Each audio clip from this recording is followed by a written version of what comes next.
प्रभु यीशु मसीह के नाम में आप सभी को शालोम और शांति मिले। और ये महीना हमारे लिए बड़ी शांति का और सुकून का महीना है। आमीन। बड़ी शांति का, सुकून का और बड़ी आशीष का, बड़ी ब्लेसिंग का।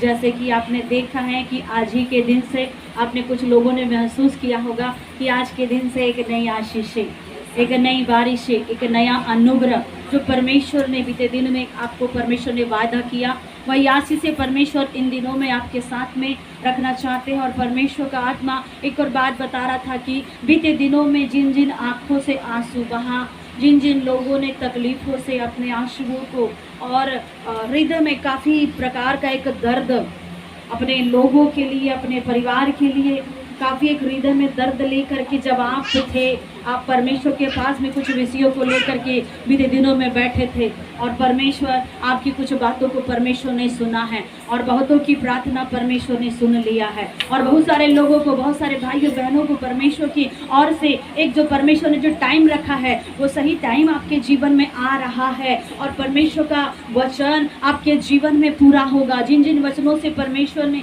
आपसे बातें किया, जिन जिन लोगों ने आंसुओं को बहाया है, अब आपके आंसू बहाने का समय अब परमेश्वर कहता है कि पूरा हुआ।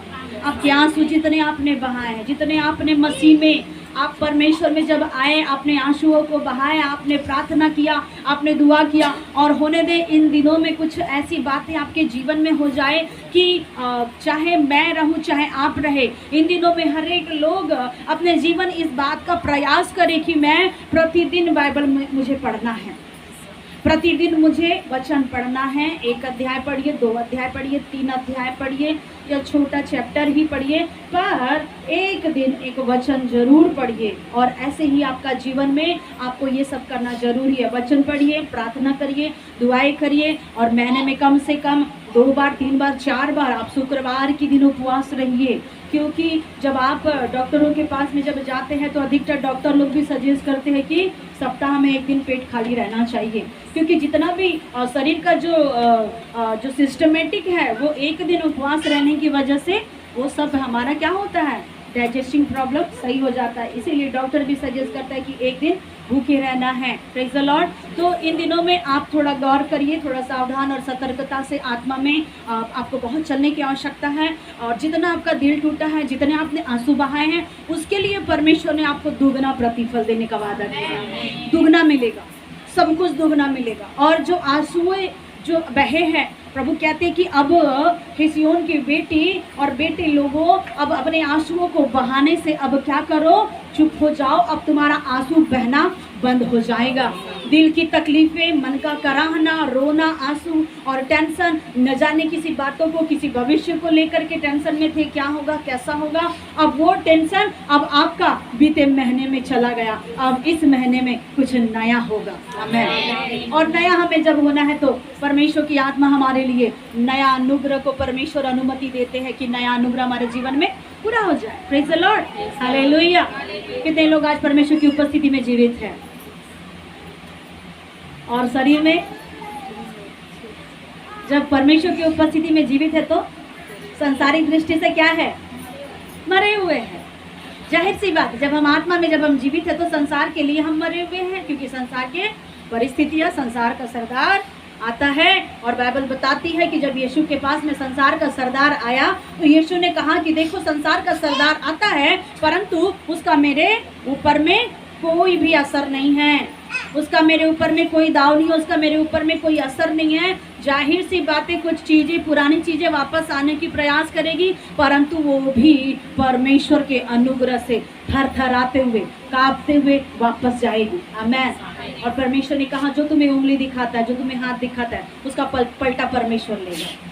हर बातों का परमेश्वर पलटा लेगा। Praise the Lord. आज मैं परमेश्वर की आत्मा में प्रभु की उपस्थिति में बैठी थी और मुझे काफ़ी, जब मैं दोपहर में अकेले बैठी थी व्यक्तिगत रीति से, मुझे काफ़ी रुकावटें और कई एक घरों का आवाज़, कई बच्चे रोते हुए, कई परिवार रोते हुए, कई परिवार बिलक बिलक करके रोते हुए परमेश्वर आवाज़ दिखा रहे थे। बहुत से भाई लोगों का मन, बहुत से बहनों का मन कभी कभी किसी बातों के लिए रोते हुए परमेश्वर दिखा रहे थे और काफ़ी मुझे ठीक नहीं लग रहा था, लेकिन फिर भी मैंने प्रार्थना किया और परमेश्वर ने मुझे आत्मा में लेके चला गया। और जब मैं परमेश्वर की आत्मा में जब मैं गई तो परमेश्वर मुझे एक वचन के द्वारा बातचीत किए और मुझे काफ़ी निराशा लगी कुछ बात के लिए। और बीते महीने मैं भी कुछ बातों के लिए रो रही थी, प्रार्थना कर रही थी। परमेश्वर ने हमारी भी सुन के हम पर अनुग्रह किया। परमेश्वर ने हमारे जीवन में भी बहुतायत की आशीष दिया। कई प्रकार की समस्या, तूफान, उतार चढ़ाव बीते दिनों में आई और परमेश्वर ने हम पर अनुग्रह किया। और परमेश्वर का धन्यवाद कि परमेश्वर हमें उपवास रहने के लिए बल देता है,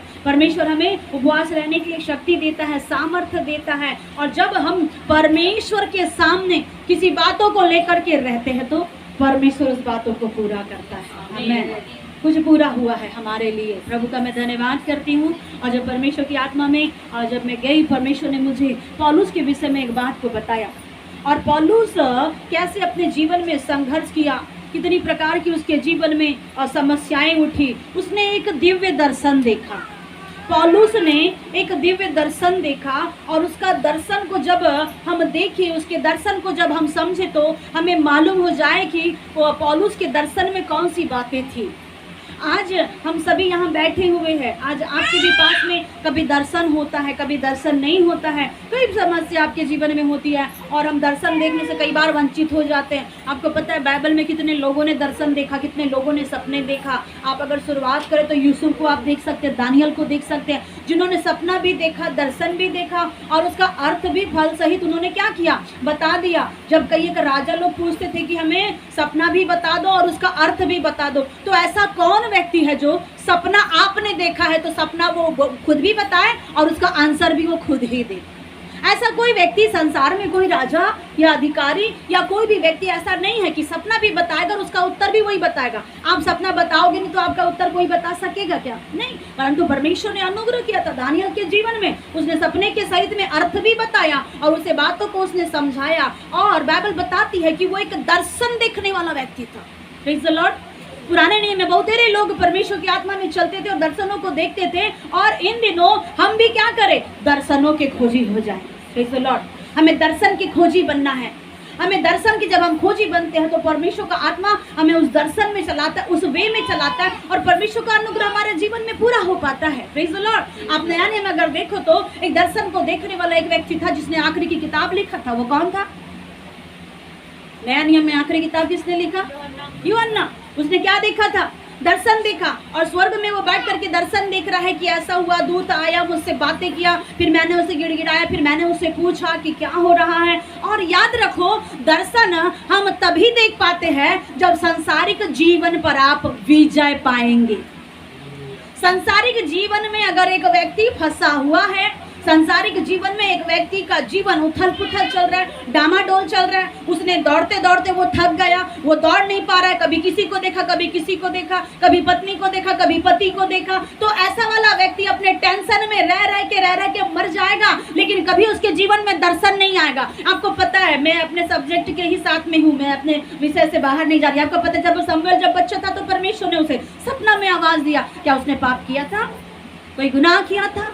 नहीं, कोई गुनाह नहीं था, कोई पाप नहीं था। फिर भी परमेश्वर की आत्मा में वो सपने को देख रहा है और परमेश्वर उससे बात कर रहा है। इन दिनों परमेश्वर का आत्मा हमारे जीवन में भी काम करेगा। इन दिनों में लगातार आप लगातार देखोगे परमेश्वर आपसे बात करेंगे और एक एक वचन, एक एक परमेश्वर का स्वर्ग से उतरने वाला प्रकाशन वो सबके लिए होगा। और स्वर्गीय प्रकाशन में हमें इन दिनों आत्मा के बहाव में चलना है। आमीन। कोई सांसारिक बहाव नहीं, सब सिर्फ आत्मा का बहाव, आत्मा का बहाव। और परमेश्वर भेजेगा।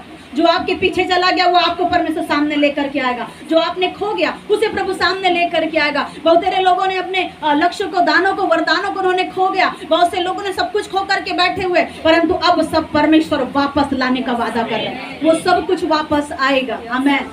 ये बाइबल आपके लिए अद्भुत घोषणा है। बाइबल आपके लिए बड़ी भविष्यवाणी है। और हम देखते हैं कि भविष्यवाणी की किताब में, और मैं एक व्यक्ति के विषय में जब पढ़ रही तो परमेश्वर ने मुझे बिलाम के बारे में भी बताया। और बिलाम एक ऐसा व्यक्ति था जो क्या करता था, भविष्यवाणी करता था वो, और उसकी भविष्यवाणियाँ पूरी हो जाती थी। परंतु जब मैं पढ़ते पढ़ते देख रही थी तो वहाँ पे उसके विषय में स्पष्ट लिखा हुआ है कि वो पहले तो वो मसीहत में रहा करता था, लेकिन धीरे धीरे वो जादू टोना भूत सिद्धि करने वालों के साथ में वो जुड़ गया, और उसके साथ में रह करके वो क्या कर रहा है, भविष्यवाणियों को कर रहा है, और उसकी भविष्यवाणियां को लोगों के जीवन में पूरा होता है। तब बालाक राजा उसके पास में आता है और कहता है कि तेरी जो भविष्यवाणियां हैं, तूने सीखा जो है, जिस चीज को तूने सीख के प्रयास किया, ये भविष्यवाणियां पूरी होती तो एक काम करना कि तू मेरे और मेरे विरोधियों के लिए भी भविष्यवाणियां कर, कि उनका क्या हो जाए, जितनी आशीषें परमेश्वर ने उनको दिया है वो श्राप में बदल जाए। और बिलाम के विषय में बाइबल बताती है कि उसने तंत्र मंत्र की शक्तियों के द्वारा, जादू टोने के द्वारा सीख करके अपनी भविष्यवाणियां का क्या किया उसने। कभी कभी हम देखते कि कुछ एक मिनिस्ट्री है, कहीं एक भविष्यवाणी वाला क्लास लेते हैं, भविष्यवाणियां करना सिखाते हैं, अलौकिक आत्मा के दुनिया में ले चलते हैं। तो ये क्या किया, परमेश्वर के द्वारा नहीं, परंतु ये कहीं और से क्लास लिया। किसने? बिलाम ने। इसने कहीं और से क्लास लिया, और कहीं और से क्लास लेकर के, ट्रेनिंग लेकर के वही कामों को वो करने का प्रयास कर रहा है, और ऐसे ही परमेश्वर के लोगों के पास में आया और उन्हें श्राप देने की कोशिश किया, 1 बार 2 बार 3 बार। लेकिन बाइबल बताती है जितनी बार उसने मुंह खोला तब श्राप के बदले आशीष निकला है। आमीन। परमेश्वर आपके लिए आशीषित करेगा। हर परिस्थितियों में परमेश्वर आपके लिए आशीषों को भेज रहा है। यद्यपि श्राप है, तकलीफें है, बाइबल में लिखा है जैसे सूपा बेनी उड़ते उड़ते घोंसला नहीं बनाती, वैसे ही व्यर्थ श्राप नहीं पड़ता। श्राप व्यर्थ तो पड़ता नहीं है, लेकिन श्राप को आशीष में बदलता परमेश्वर है। आमीन। इस्राएलियों के लिए कितना भी प्रयास किया गया, परंतु मेरे परमेश्वर ने इस्राएलियों के लिए आशीष की योजना बनाई, और परमेश्वर आपको इन दिनों उसी आशीष में चलाना चाहता है। आमीन। और परमेश्वर आपके जीवन में दर्शनों को दिखाना चाहता है। जब आप अपने जीवन में थक जाओ, हार जाओ, तकलीफ हो जाओ, याद रखना उस समय आप महसूस करना मेरा परमेश्वर मेरे पास में है। उस समय आपके पास से दूर परमेश्वर नहीं गया, उस समय में परमेश्वर आपके एकदम फ्रंट में, नजदीकी में है। जब आपको ऐसा लगने लगे कि मैं अकेला हूँ, मेरे साथ में कोई नहीं है, कई भाई और बहनों को ऐसा लगता है मेरे साथ में कोई नहीं है, मैं लड़ते लड़ते थक गया। जब आपके जीवन में आपको लड़ाइयाँ दिख जाए, जब आपके जीवन में दुख दिखे, जब आपके जीवन में तूफान दिखे, तब ही परमेश्वर का आत्मा आपके साथ में रहता है। आमीन। ताकि वो आपकी क्या करे, मदद करे, ताकि आप गिर न जाए और आपका जीवन हताश और निराशा में न चले जाए। Praise the Lord. आइए हम निकालेंगे 2 कुरिन्थी की किताब, उसका 12वां अध्याय 2-3 से लेकर के हम 4-5 पद तक हम देखेंगे। यहाँ बाइबल क्या कहती है, और इस कुरिन्थी की किताब को पौलुस ने लिखा है, जिसे प्रेरित पौलुस के नाम से हम जानते हैं। और जब इसने दर्शन देखा, और बाइबल बताती है इसका दर्शन देखा इसने, तो उसके पहले 11वें अध्याय में, 2 कुरिन्थी 11वें अध्याय में इसने बहुत सी तकलीफों से निकला है। ये 11वें अध्याय तक ये अपने विषय में बता रहे हैं कि कई बार मैंने तूफान में रहा, कई बार मैंने शत्रुओं के हाथ में रहा, कई बार मैं जोखिमों में रहा, कई बार वो कहता है मैं परिश्रम मैंने किया, जागते हुए, भूखे रहते हुए, प्यासे रहते हुए। आप 11 अध्याय को जब आप देखोगे तो आपको समझ में आएगा कि पौलुस ने कितनी तकलीफों को उठाया। सबसे ज्यादा तकलीफ उठाने वाला व्यक्ति, सबसे ज्यादा दुख और पीड़ा में रहने वाला व्यक्ति अय्यूब के बाद मैं सोचती हूँ कि ये पौलुस, जिसने क्या किया, दुख उठाया, तकलीफ उठाया, शरीर में भी, आत्मा में भी और सेवकाई में भी इसने अपने जीवन में दुख उठाया। और इसने कितनी लिखा हुआ है कि 20 प्रकार की समस्या इसके जीवन में आई, 20 प्रकार की समस्या आई। मैं मुझे बताने का वर्णन नहीं है। उसने क्या किया, अनेक प्रकार की तकलीफें उसके जीवन में आई, और हर प्रकार की पाप का भी उसे सामना करना पड़ा, और पाप का भी उसके जीवन में जाल बनाया गया। प्रभु की सेवा उसने आंसू बहा बहा करके किया, कि 2 के 4 पद में, 2 कुरिन्थी 2 के 4 पद में लिखा है उसने आंसू बहा बहा के प्रभु की सेवा किया। ऐसे अनेक प्रकार के दुख को उसने परमेश्वर के साथ में बिताया। और बाइबल बताती है कि वो कभी कभी समुद्र में रहा करता था, 3 दिन 3 रात समुद्र में रहा, जहाज में रहा। ऐसी परिस्थितियों को पौलुस ने अपने जीवन में देखा है। 20 प्रकार की तकलीफें, 20 प्रकार की समस्याएं उसके साथ में गुजरी और फिर भी इसका हिम्मत, इसका विश्वास मसीह में आगे बढ़ता चला गया। और इन दिनों जब आपके जीवन में दर्शन आए, जब दर्शन आने लगे, तो याद रखना ये कष्ट का ही समय होगा, तकलीफ का ही समय होगा। और जब आप 12वें अध्याय में देखते तो 12वें अध्याय के 2 पद में पढ़िएगा, क्या पढ़े वहां पे?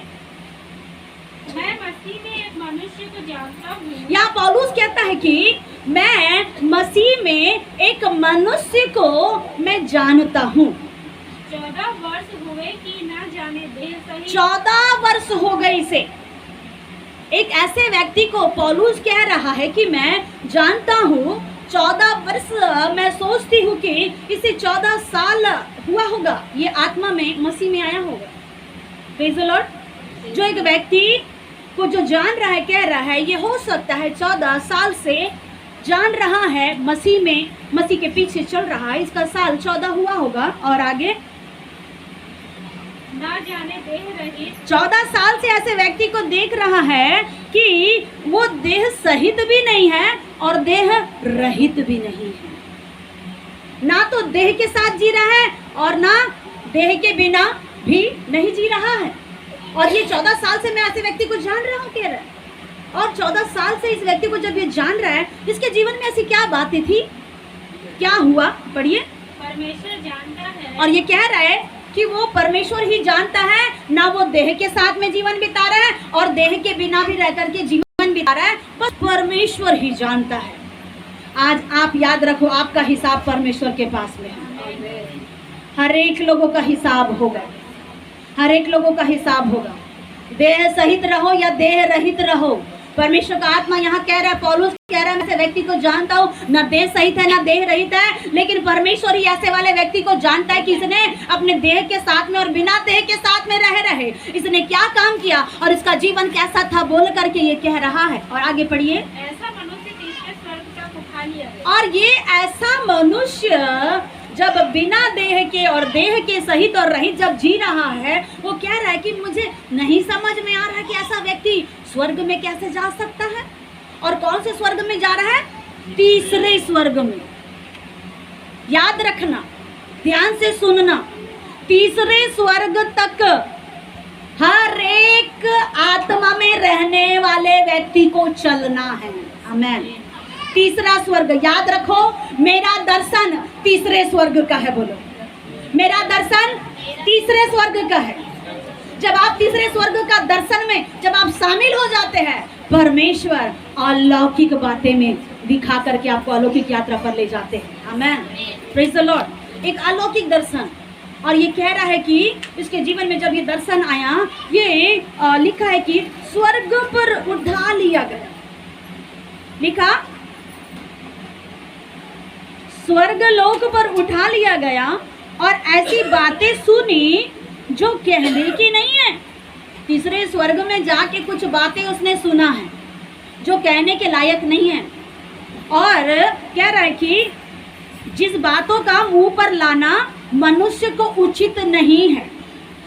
मनुष्य को संसार की बातें मुंह पे लाने के लिए बड़ा उचित लगता है, लेकिन यहाँ पौलुस कह रहा है कि तीसरे स्वर्ग तक की बातों को मनुष्य के मुंह पर लाना, जिसे मैंने देखा है, ये उचित नहीं है और इसे मैं एक्सप्लेन नहीं कर सकता, इसे मैं बयान नहीं कर सकता, कह रहा है। और तीसरे स्वर्ग पर ये उठा लिया गया। तीसरे स्वर्ग पर आखिर इसने क्या देखा?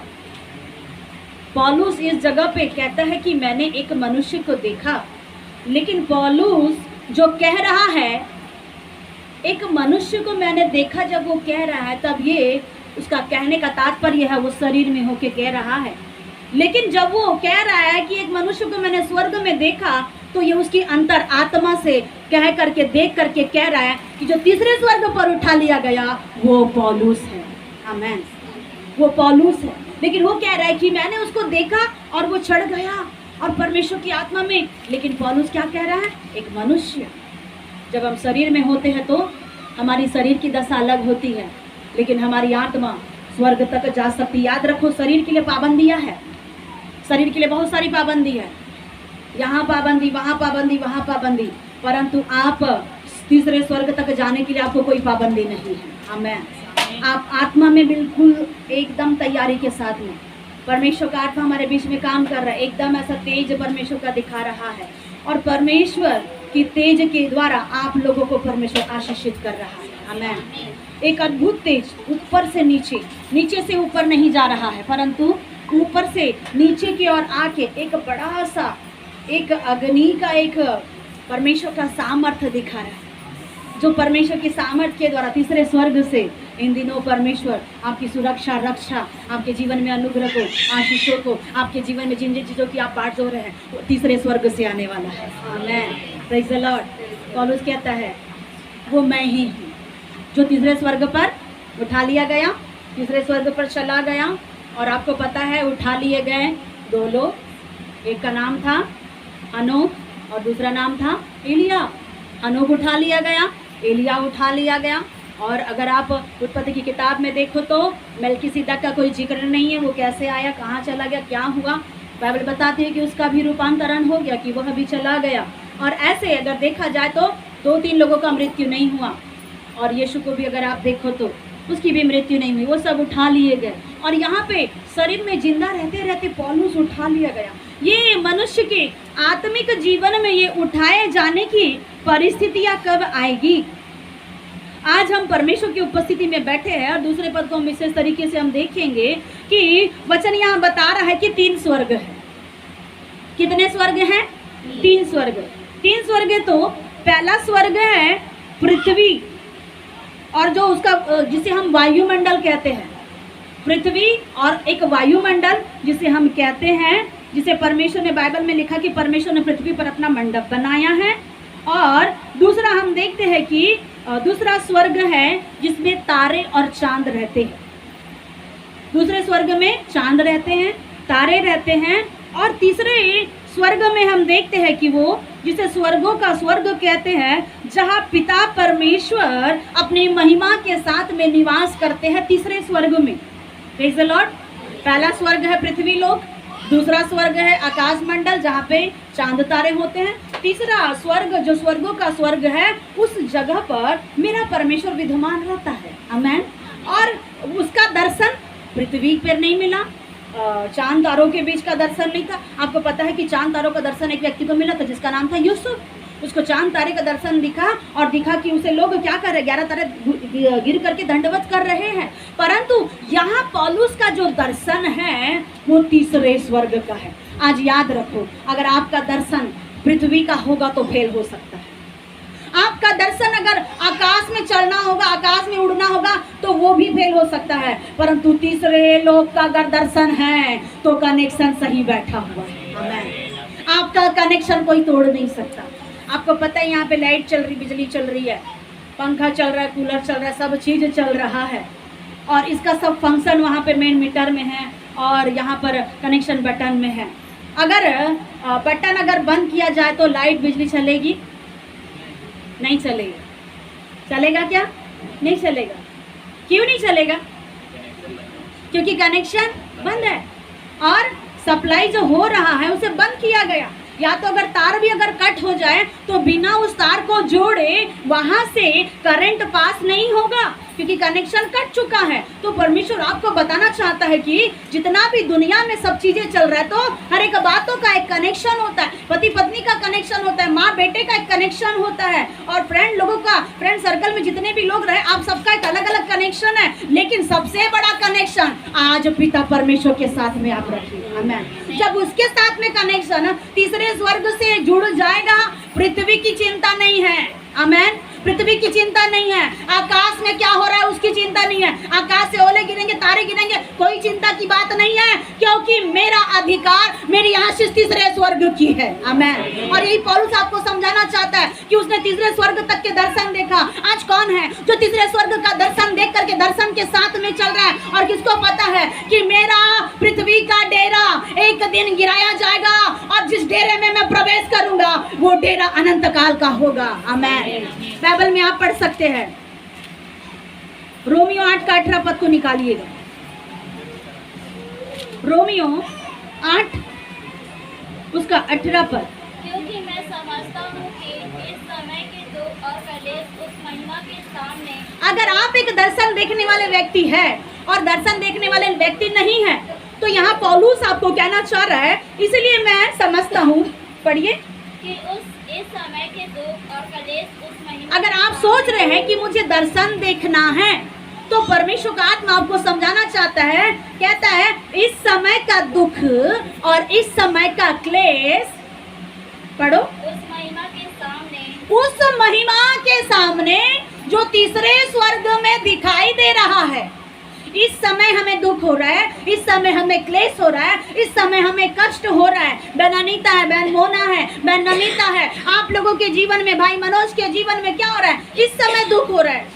इस समय कौन सा समय चल रहा है? इस समय में हम शरीर में चल रहे हैं, तो जाहिर सी बात है कि हमें इस शरीर में थोड़ा हमें दुख तकलीफ और कष्ट होगा। एक थोड़ा सा हाथ कट जाता है तो जलता है, और थोड़ी सी उंगलियां जल जाती है तो और जलेगा, और थोड़ा कहीं हाथ पैर में चुभन हो गई या दर्द तकलीफ हुआ, बड़ी हमें तकलीफ होती है। परंतु यहाँ पे वचन पौलुस कह रहा है कि इस संसार में अगर हमें दुख और क्लेश अगर होता है तो जो हम पर प्रकट होने वाली है, उसके ऊपर पढ़िए, कलेश उस महिमा के सामने। ये अभी का क्लेश जितना भी हो रहा है, याद रखो, तीसरे स्वर्ग के लोगों के लिए ये वचन आशीष का कारण है। आमीन। अगर आप तीसरे स्वर्ग के लिए अगर बनाए गए हैं, याद रखो, इस पूरे नेचर के द्वारा आवाज आती है, भूमंडल के द्वारा आवाज आती है, और परमेश्वर कहता है जो तेरा है, आकाश से, उत्तर से, दक्षिण से, पूर्व पश्चिम से, जहां जहां छिपा है उसे मैं तेरे पास में लौटा ले आऊंगा। आमीन।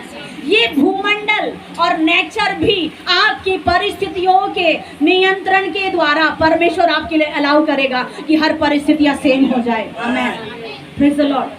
और प्रभु आपको बताना चाहता है कि इस समय में क्लेश हो रहा, तकलीफ हो रहा है, परंतु ये दुख क्लेश तो अभी है, परंतु जो तीसरे स्वर्ग में है, तीसरे स्वर्ग की बात वहाँ लिखा है स्पष्ट से। क्या पढ़े? फिर से पढ़िए। कलेश उस महिमा के सामने। अभी का क्लेश जितना भी होगा सह लो। आमीन। अभी का दुख जितना भी होगा सह लो। अभी की तकलीफें, निंदा, बुराइयां, बदनामियां जितना भी होगा सह लो। एक व्यक्ति गीतकार, गीत लेखक गीत गाते हैं, बहन रोली उस गीत को अच्छे से गाती है। उसका गीत का बोल है कि तूफानों ने मुझे घेर लिया, तूफानों ने मुझे घेर लिया, आ इनको तू थमा, मेरी कुव्वत को ऐ मेरे जिंदा खुदा। वो बहुत अच्छा गीत गाती है। गीत उसके होठों से सुनने के लिए बड़ा अच्छा लगता है। और वहाँ एक स्टांजा है, वहाँ एक कोरस है। वहाँ उस कोरस में इस प्रकार से लिखा है, मौजी मुझ पे हंसने न पाए, उंगली मेरी तरफ ना उठाए। जो संसार का मौजी है वो मेरे तरफ हंसने न पाए, और मैं तीसरे स्वर्ग का व्यक्ति हूँ बोल करके इस संसार का और आकाश का कोई व्यक्ति मुझ पर उंगली ना उठाए। आमीन। और यही परमेश्वर कह रहा है कि इन दुखों में, इस क्लेश में कई बार हम थकते हैं, रोते हैं, तकलीफ में पड़ जाते हैं, परंतु इस समय का दुख आने वाली महिमा के द्वारा जो होगा, ये अभी का दुख आपके लिए थोड़ा है और ये खत्म भी हो जाएगा। आमीन। Praise the Lord. पढ़िए उसी वचन को फिर से एक बार। और कलेश उस महिमा के सामने, उस महिमा के सामने, उस अलौकिक स्वर्ग के सामने, उस अलौकिक तीसरे आसमान के स्वर्ग के सामने ये क्लेश क्या होगा? जो हम पर प्रकट होने वाली है। परमेश्वर उस समय जो हम पर प्रकट करेगा, तो ये अभी का क्लेश हमारे लिए थोड़ा सा है। एक चुटकी बजाते हैं ना, उतना बराबर हमारा क्लेश है, क्योंकि हमें महिमा में प्रवेश करना है। आमीन। और ये महिमा कहाँ से प्रवेश होंगे? तीसरे स्वर्ग पे। अगर आपको तीसरे स्वर्ग पर चढ़ना है तो थोड़ा बहुत तकलीफों के द्वारा आपको विजय प्राप्त करना है। आमीन। खत्म हुआ पूरा पद? कुछ भी नहीं। उस समय में जब हम महिमा पाएंगे तो इस समय का क्लेश कुछ भी नहीं कह रहा है पौलुस, क्योंकि उस समय की महिमा हमारे लिए बहुत बड़ी होगी। तो परमेश्वर आपको हिम्मत देना चाह रहा है, परमेश्वर आपके विश्वास को बढ़ाना चाह रहा है, परमेश्वर आपके हौसले को कह रहा है, कर तू हौसले बुलंद, परमेश्वर यहोवा तेरे है संग। आमीन। जब आप अपने हौसले को बुलंद करेंगे, जब आप मसीहत में अपने जीवन को जब आगे ले चलेंगे, ये अभी का क्लेश खत्म हो जाएगा, क्योंकि आने वाली महिमा के सामने ये क्लेश एकदम थोड़ा ही आपके सामने होगा। Praise the Lord. बोलो प्रभु यीशु मसीह की। 2 तीमुथी 4:8 पद पढ़िए। पौलुस यहाँ क्या कह रहा है? पौलुस का एक बात लिखा यहाँ प्रकाशन से, उसको ऐसा एक बल दिया गया, एक ऐसे प्रकाशन के द्वारा उसे बल मिला है कि उसी प्रकाशन को यहाँ पे वो हमारे लिए दे रहा है। 2 तीमुथी 4:8 पर हम हम चारों ओर से कलेश को भोगते हैं। पौलुस कह रहा है मैं एक तीसरे स्वर्ग में रहने वाला व्यक्ति हूँ, लेकिन जब मैं शरीर में रहता हूँ तो चारों ओर से हम क्या कर रहे हैं? कलेश को भोगते क्लेश को देख रहे हैं, क्लेश भोग रहे हैं। किसी ने अलग अलग प्रकार का क्लेश को लगाया है। आगे, पर संकट में नहीं पाते। क्लेश में तो है पर संकट में नहीं पड़ रहे हैं। आमीन।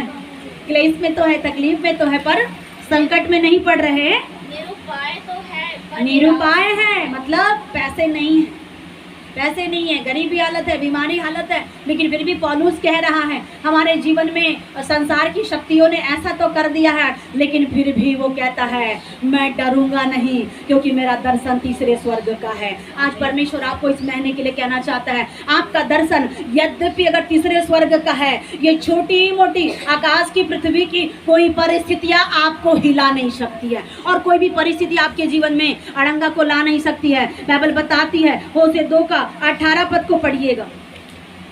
तीसरे स्वर्ग पर एक व्यक्ति जब चला गया, होशे 2 का 18, दानियल उसका 7 का 13 पद को जल्दी से निकाल करके पढ़िए। होशे 2 उसका 18 पद, यहाँ पे परमेश्वर पौलुस को तीसरे स्वर्ग पर लेके चला गया। ना तो वो देह सहित है, ना तो वो देह रहित है। आज कौन कर जीवित है? आज हमें भी क्या करना है? स्वर्ग का दर्शन हमें चाहिए। होशे 2 का 18, दानियल 7 का 13 पद पढ़िए। उस समय मैं उनके लिए वन पशुओं और आकाश के पक्षियों और भूमि पर रेंगने वाले जंतुओं के साथ वाचा बांधूंगा। परमेश्वर यहाँ कहता है, ये वाचा परमेश्वर ने तीसरे स्वर्ग के होते हुए अपने लोगों के लिए बांधी है कि मैं अपने लोगों के लिए वाचा बांधूंगा। और वो क्या वाचा है? और धनुष और तलवार तोड़कर, और धनुष और तलवारों को तोड़कर परमेश्वर क्या करेगा? युद्ध को उनके देश से दूर कर दूंगा। आपके देश से जितना भी युद्ध हो रहा है, प्रभु का आत्मा कह रहा है कि वो सारे युद्ध को प्रभु करेगा दूर। आमीन। आपको टेंशन लेने की आवश्यकता नहीं है, प्रभु आपके साथ में वाचा बांध रहा है। दानियल 7 का 13, होशे 2 का 18, जल्दी से पढ़िए। मैंने रात में स्वप्न में दानियल ने क्या सपना देखा? रात में सपना देखा, दर्शन देखा। क्या दर्शन? पढ़िए। और देखो मनुष्य की संतान सा मनुष्य की संतान सा कुछ तो उसके पास में आया। पढ़िए। संतान सा कोई आकाश के बादलों समेत आ रहा था। आकाश के बादलों के ऊपर से होते हुए उसके पास में आ रहा है। मनुष्य की संतान का जैसे दिख रहा है, और ये दर्शन दिख रहा है, सपना दिख रहा है दानियल। लेकिन तब यीशु मसीह नहीं आए थे। ये पुराने नियम की बात है, ये यहाँ दर्शन दिख रहा है। और यीशु मसीह इसके सब खत्म होने के बाद में जब चले गए, पुराना नियम जब खत्म हो गया, उसके बाद में यीशु मसीह जो मनुष्य का पुत्र है वो बादलों पे होकर के आया, और बादलों पे होते हुए चला भी गया। आमीन। आगे पढ़िए, उसने क्या दर्शन देखा? और वह उस अति प्राचीन के पास पहुंचा और उसको वे उसके समीप लाए। और अति प्राचीन के पास में तीसरे स्वर्ग पर ये पहुंचा, और वहां पर एक परमेश्वर की अलौकिक महिमा सिंहासन के पास में बैठा हुआ है। आमीन। उत्पत्ति 1 का 14 से 18 पद देखेंगे हम, कि यहाँ पर हम देखते हैं कि दूसरा स्वर्ग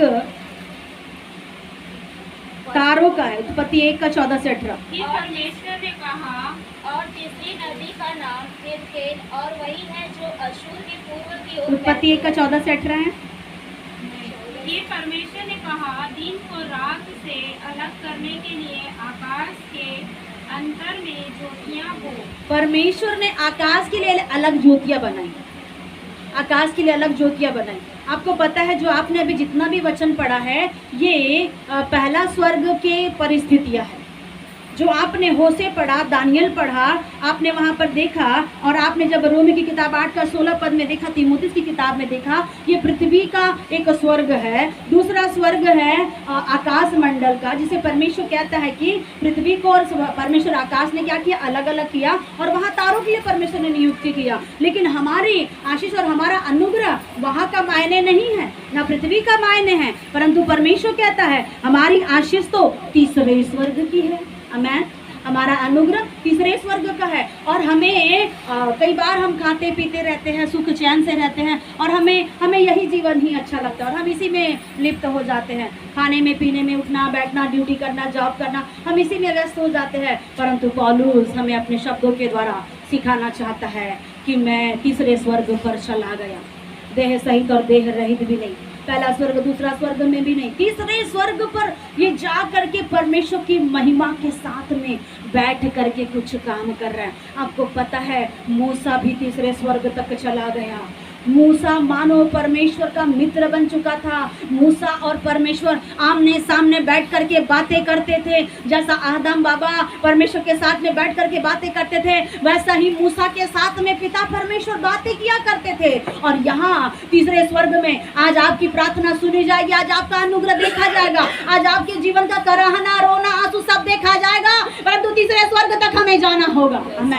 हमारे जीवन को तीसरे स्वर्ग के पड़ाव में लेकर आना है, अन्यथा हमें ये पृथ्वी की ताकत और संसार के आकाश मंडल की सारी ताकत हमारे आत्मिक जीवन को ये दबा के रखेगा और हम ना इधर के रह पाएंगे ना उधर के रह पाएंगे। लेकिन अगर हमारे दर्शन में हमने तीसरे स्वर्ग को अपने माइंड में बिठा लिए तो हमारे जीवन में परिपूर्ण आशीष होगी। आमीन, प्रेज द लॉर्ड। एक अलौकिक बात है, एक अद्भुत दृश्य और अद्भुत दर्शन प्रकाशित वाक्य 2 का 7 पढ़िएगा। परमेश्वर ने तीसरे स्वर्ग में क्या किया है? अपने लोगों के लिए निवास स्थान बनाया, अपने लोगों के लिए घर बनाया, ताकि तीसरे स्वर्ग में वो क्या करे? जिसके कान हो वह सुन ले कि आत्मा कलीसिया से क्या कहता है। वरना कहता है जिसके कान हो वह सुन ले कि आत्मा कलीसिया से क्या कहता है। जो जय पाए मैं उससे उस जीवन के पेड़ में से जो परमेश्वर 2 का 7 पद पढ़ रहे हैं। हाँ, जो जय पाएगा उसे ही तीसरे स्वर्ग पर परमेश्वर ले जाएगा और जीवन के पेड़ के पास से वो लोग फलों को खाएंगे। आमीन, प्रेज द लॉर्ड। जय पाना जरूरी है, पहले स्वर्ग से जय पाना। यहाँ से जय पा करके निकलोगे तो आकाश की शक्ति आपको रोकेगी, फिर वहाँ से भी जय पाना। इसीलिए आपको निराशा आती, इसीलिए आप रोते हैं, इसीलिए आप तकलीफें होते हैं। लेकिन जब अंतर आत्मा की नजरों से जब आप पिता परमेश्वर को जब आप देखेंगे तो आपके जीवन से तकलीफें शून्य हो जाएगी। आमीन, क्योंकि आपके अंदर में एक विश्वास जागृत होगा कि मेरा पिता परमेश्वर तो मेरे साथ में, मैं किसको नहीं हार रहा हूँ। आप कई बार अकेले हो जाते, तकलीफ में होते, आपको लगता है मेरे साथ कोई नहीं है, मेरे साथ दुआ करने वाला कोई नहीं है, मेरे साथ आंसू बहाने वाला कोई नहीं है, पल भर के लिए मेरे साथ में संगति करने वाला कोई नहीं है। लेकिन जब आप पिता परमेश्वर की ओर अपनी आंखों को देखोगे तो आपको तीसरा स्वर्ग नजर आएगा और पिता आप ही के पास में है। आमीन, और वहीं से आपकी ब्लेसिंग शुरू हो जाएगी। आमीन।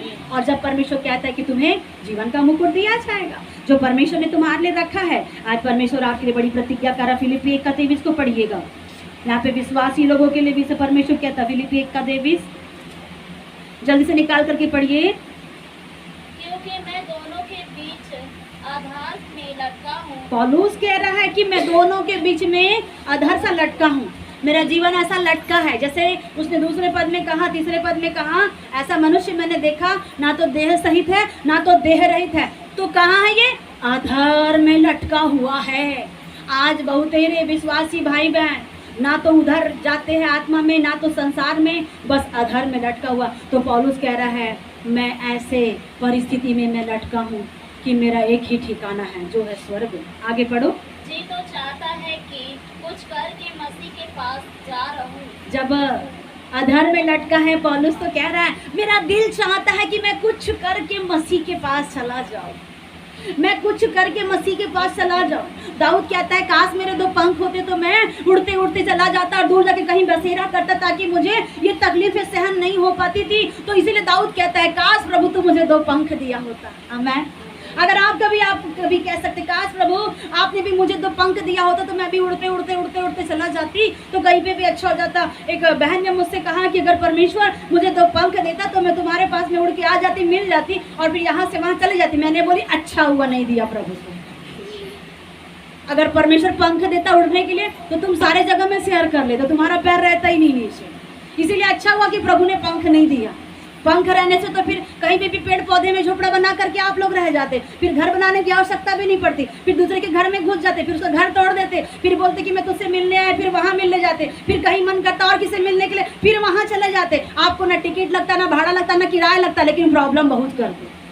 इसीलिए परमेश्वर ने जो भी किया सोच समझ करके, मनुष्य के लिए परमेश्वर बहुत अच्छा किया। इसलिए बाइबल बताती है परमेश्वर जितना काम किया सब चीज को बोला अच्छा है अच्छा है अच्छा है। लेकिन जब मनुष्य की बारी आई तब परमेश्वर ने बोला कि इसका अकेला रहना अच्छा नहीं है। याद रखो, अगर आप अपने आत्मिक जीवन में आप अकेले हो तो परमेश्वर आपसे कहता है तुम्हारा आत्मिक जीवन में अकेला रहना अच्छा नहीं है। आपका आत्मिक जीवन में अकेला रहना अच्छा नहीं है। इसीलिए आपके साथ में परमेश्वर की उपस्थिति हो। आपके साथ जब परमेश्वर की उपस्थिति हो जाए तब प्रभु कहेगा हाँ अब सब कुछ अच्छा है। आमीन। जब परमेश्वर ने हवा को बनाया तो परमेश्वर ने बोला अब अच्छा है और बहुत अच्छा है। प्रभु ने कहा जब एक कलीसिया को परमेश्वर दुल्हन बनाता है और दुल्हन के साथ में जब दूल्हा रहता है तो परमेश्वर वहाँ कहता है बहुत अच्छा है। आमीन। आपको अच्छा है में नहीं रहना है, बहुत अच्छा में शामिल होना है। Praise the Lord. बोलो प्रभु यीशु मसीह की। यहाँ हमें जीवन देने वाले परमेश्वर के साथ में हमें अनुग्रह को लेने की बात हो रही है। आमीन। पहले स्वर्ग में लटके ना रहे, दूसरे स्वर्ग में लटके ना रहे। हमारी सोचो विचारों में संसार की शक्तियाँ बस कब्जा करके बैठती है और वो कहती है यहाँ पे और कहता है परमेश्वर का दास की परमेश्वर ने क्या किया मेरे जीवन में। पढ़िए उस वचन को। जी तो करता है कि कुछ करके मैं परमेश्वर के पास चला जाऊं, लेकिन फिर भी वहां से वापस आएंगे तो वापस आने का चांस है क्या? वापस आ सकते क्या मौलिका? अगर परमेश्वर के पास चलेगा तो वापस आ सकते हैं? नहीं। पौलुस कह रहा है मेरा दिल मेरा जीवन आधार में लटका है, मानो अधूरे दिन का जी रहा है। कब क्या होगा कोई गारंटी नहीं है। तीसरे स्वर्ग पर चलने वाला व्यक्ति इस बात को कह रहा है तो पृथ्वी का जिस व्यक्ति ने पृथ्वी को स्वर्ग बनाया, जिस व्यक्ति को आकाश मंडल को स्वर्ग कह रहा है, उसका जीवन कितना तकलीफ में है।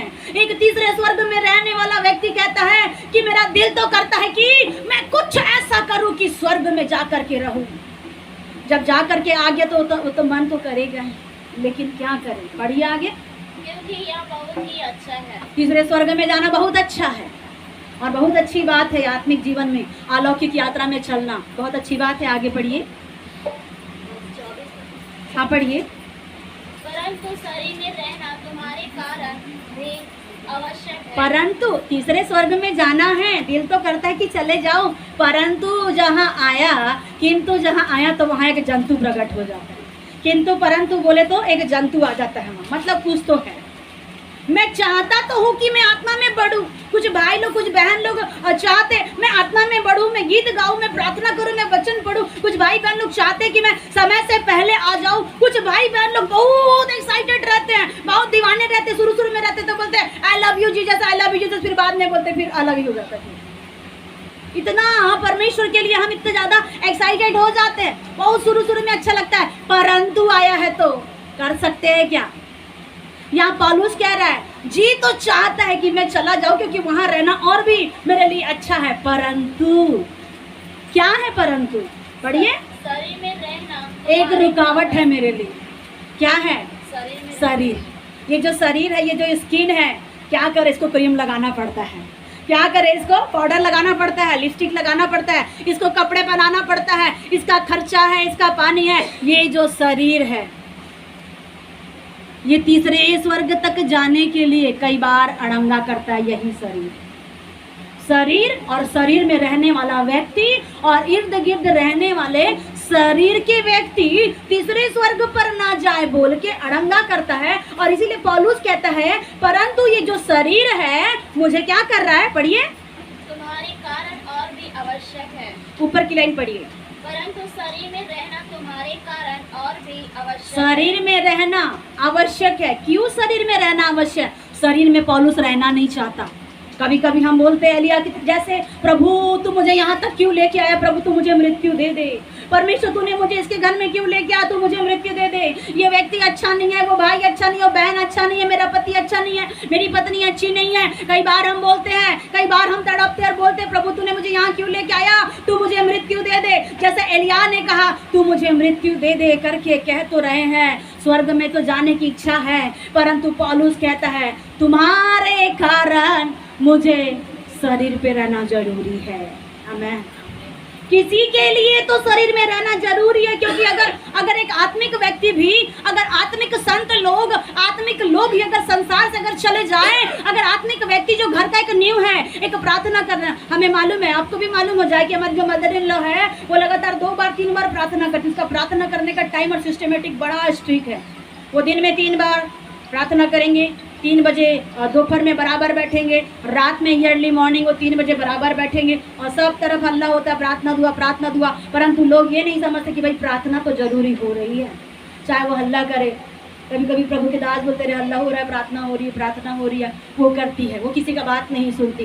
एक व्यक्ति जब घर में, जब आत्मा में रहने वाला व्यक्ति होता है तो किसी को किसी बात की चिंता नहीं होती है, लेकिन एक आत्मा में रहने वाला व्यक्ति ही उस जगह से चला गया तो दुआ कहाँ हो रही है प्रार्थना, कहाँ हो रही 3 टाइम की दुआ, कहाँ हो रही 3 टाइम की प्रार्थना, कहाँ हो रहा है परमेश्वर को प्रसन्न करने वाला जीवन। बस रात दिन टीवी चल रहा है, मोबाइल चल रहा है, टीवी चल रहा है, मोबाइल चल रहा है, बच्चे बूढ़े जवान सब उसी में घुसे, सब उसी में लिप्त हुए, ना प्रार्थना ना दुआ। यहाँ पौलुस कह रहा है मुझे शरीर में इसीलिए रहना है तुम्हारी वजह से। अगर एक व्यक्ति अगर आपके घर में आशीष का कारण है तो उसके रहने से आप आशीषित हो जाएंगे। आमीन। अगर आपके घर में आप आत्मिक लोग हैं, आपके वजह से आपका घराना आशीषित होगा। अगर आप आपके घर में, याद रखो, अगर आप परमेश्वर की उपस्थिति में चलने वाले लोग हैं, जो जाने चाहे ना जाने, उनके भी जीवन में जीवन जल की नदियां बहेगी और पवित्र आत्मा की नदियों के द्वारा उनके जीवन में सुख चैन वापस आएगा। जैसे आप गीत गाते हैं सुख चैन मिलते हैं, वो सुख और चैन एक आत्मिक व्यक्ति की वजह से सबको मिलने वाला है। जैसे पौलुस कहता है मैं शरीर में मुझे जीना, इसलिए मैं चाह रहा हूँ कि मेरे शरीर में रहने से किसी का फायदा हो रहा है। आमीन। अगर आज आप कोई चाहते हैं कि प्रभु मुझे मौत दे दे, मैं मर जाऊं, मैं सुसाइड कर लूं, याद रखो आपको जीना है।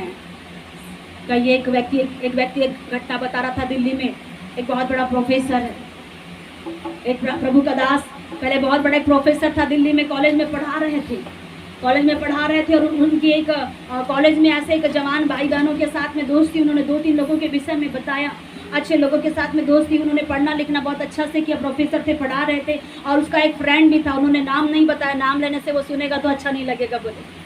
और वो बता रहे थे कि उनके जो फ्रेंड सर्कल का एक व्यक्ति था, उसने बहुत सब कुछ अच्छा चीज़ किया, लेकिन उसके जीवन में 15 दिन उसके जीवन में एक खबर आती कि उस व्यक्ति ने सुसाइड कर लिया। और ये समझ नहीं पा रहे प्रोफेसर कि उसने सुसाइड क्यों कर लिया। उसके तुरंत बाद 2 महीना में 6 महीना में एक जवान लड़का कॉलेज में वहाँ पढ़ने के लिए आए और वो हमेशा उस प्रोफेसर के पास में बैठते थे, टीचिंग लिया करते थे।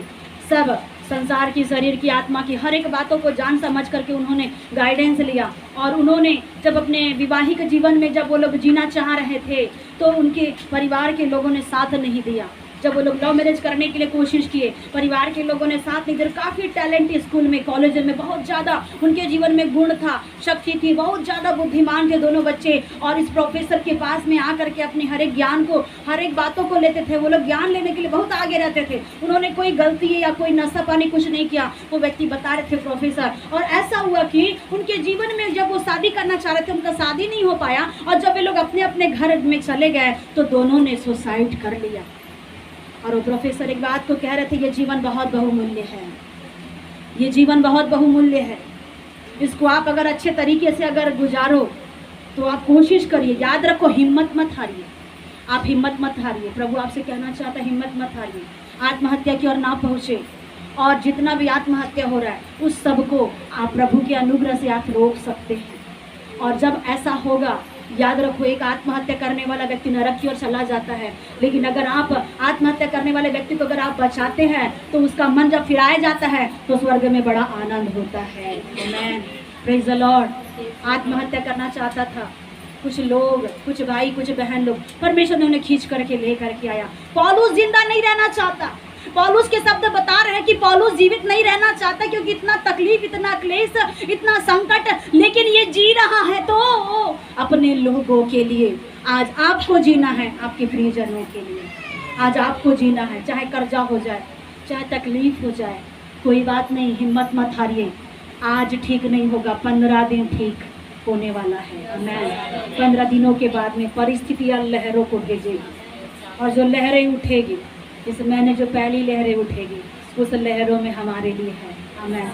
कुछ परमेश्वर का अनुग्रह हम सब के लिए। प्रभु चाहता है संसार की परिस्थितियों से मत हारो, तीसरे स्वर्ग का दर्शन रखो। आमीन। मैं यहाँ समाप्त करना चाहती हूँ। तीसरे स्वर्ग का अगर आपका दर्शन है तो परमेश्वर आपके लिए हर बातों का उपाय करेगा।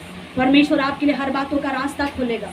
चिंता मत करिए मेरा क्या होगा, मेरे बच्चों का क्या होगा। प्रभु सबके लिए अद्भुत रास्ता खोल रहा है। आमीन। रास्ते खुल चुके हैं। तीसरे स्वर्ग पर पौलुस कहते हैं मैंने मनुष्य को देखा जो देह सहित नहीं, देह रहित नहीं, और मैं अधर में लटका हूँ और ऐसा लगता कि मैं वहां चला जाऊँ, प्रभु की महिमा करूँ, लेकिन मैं जी रहा हूँ ताकि मैं लोगों की भलाई कर सकूँ। आज आपको भी आपके परिवार की भलाई करना है। अगर कोई आत्मा में नहीं हो उसे आत्मा में लेकर के आओ। प्रभु आपसे कहना चाहता है कि तीसरे स्वर्ग का जब आपका दर्शन हो जाए, ये संसार की हर परिस्थितियां आपके पैरों के नीचे आएगी। और परमेश्वर ने कहा शांति का परमेश्वर यहोवा शैतान को तुम्हारे पांव तले कुचलवा देगा। सब कुछ आपके पांव तले आ जाएगा। सारी परिस्थितियां, सारी बीमारियां, सारी कमजोरियां आपके पैरों के नीचे आएगी और आप उसे लताड़ोगे और मसीह यीशु के नाम में विजय हो जाओगे। ये अद्भुत अनुग्रह परमेश्वर ने आपके लिए रखा हुआ है। आमीन। परमेश्वर पिता इस बड़े के वचन के द्वारा आशीष दे।